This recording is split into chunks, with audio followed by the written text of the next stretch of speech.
हम लोग अभी रिवाइज करने वाले हैं मलेरिया बहुत इंपॉर्टेंट टॉपिक है और मलेरिया की लाइफ साइकिल भी पूछी जाती है। मलेरिया में मेनली पैराशेक टेस्ट पॉजिटिव होता है, हाई ग्रेड फीवर होता है, स्प्लीनोमेगली होता है, पेशेंट में सीजर्स, डिसोरिएंटेड, ये सेरेब्रल मलेरिया में हो सकता है। तो मलेरिया जो होता है ये प्रोटोजोन डिसीज होता है, मेनली कॉज होता है प्लाज्मोडियम ये Plasmodium falciparum, Plasmodium vivax, Plasmodium ovale और प्लाज्मोडियम मलेरी से कॉज होता है। प्लाज्मोडियम फैल्सीफेरम, वाइवेक्स, ओवेल और मलेरी जो होता है मलेरिया कॉज करता है। Bite of female Anopheles mosquito की वजह से होता है। और सेरेब्रल मलेरिया जो होता है ये बहुत सीवियर होता है, बाकी सब नॉर्मल होता है। मलेरिया की लाइफ साइकिल देखते हैं। सबसे पहले जो होता है मलेरिया एंटर करता है बॉडी में, स्पोरोजोइड्स रिलीज करता है, स्पोरोजोइड्स रिलीज़ करता है। फिर स्पोरोजोइड जो होते हैं लिवर सेल में जाते हैं और लिवर में शाइजेंस रह जाते हैं और शाइजेंस रप्चर करके ट्रोफोजोइड बन जाते हैं। फिर ट्रोफोजोइड जो होते हैं वो ब्लड में घुसते हैं। फिर मेच्योर ट्रोफोजोइड फिर से शाइजेंट बनते हैं और शाइजेंट बन के फिर से लिवर में चले जाते हैं, जबकि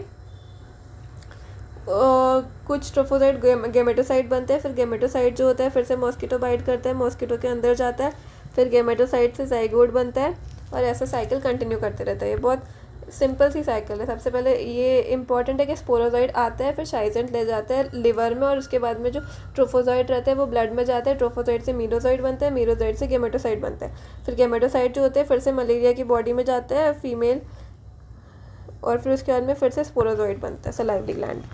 ये हो गया अपना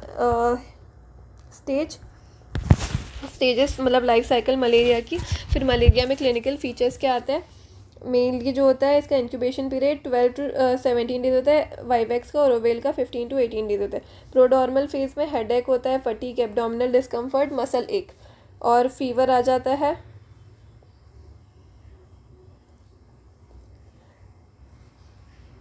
फैल्सीफेरम मलेरिया जो होता है मोस्ट डेंजरस मलेरिया होता है कि पेशेंट मर जाता है या फिर क्योर हो सकता है। प्रोडॉर्मल फेज जो होता है मलाइज, हेडेक, माइल्जिया, एनोरेक्शिया, वोमिटिंग होता है, फीवर आता है। फिर उसके बाद में क्या होता है न्यूरोलॉजिकल कॉम्प्लिकेशन में हेडेक, इरिटेबिलिटी, सीजर, साइकोसिस, इम्पेयर्ड कॉन्शियसनेस। कॉम्प्लिकेशंस क्या होते हैं मलेरिया के?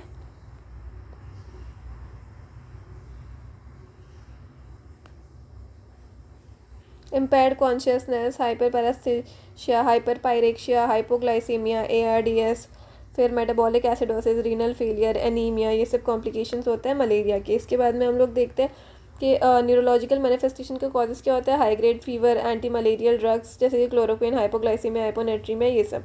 फिर इसके बाद में कॉम्प्लिकेशंस देख लिया हमने। इन्वेस्टिगेशन क्या करेंगे? Peripheral smear. पेरिफेरल स्मीयर में हम लोग रोमानोस्की स्टेन यूज़ करते हैं। बोन मैरो एस्पिरेट लेंगे। क्वांटिटेटिव बफी कोट एनालिसिस करेंगे। बफी कोट एनालिसिस में लाइट चेन और डार्क चेन देखेंगे फ्लोरोसेंट माइक्रोस्कोपी के अंदर। फिर सीरोलॉजी में हम लोग देखेंगे IFA करेंगे और एलिसा करेंगे। फिर इसके अंदर ASR और C रिएक्टिव प्रोटीन बढ़ जाएगा, बाकी सब ये सब देखेंगे। और इसके बाद में ट्रीटमेंट, मलेरिया के ट्रीटमेंट में हम लोग क्या देते हैं? आर्टिमिसिन।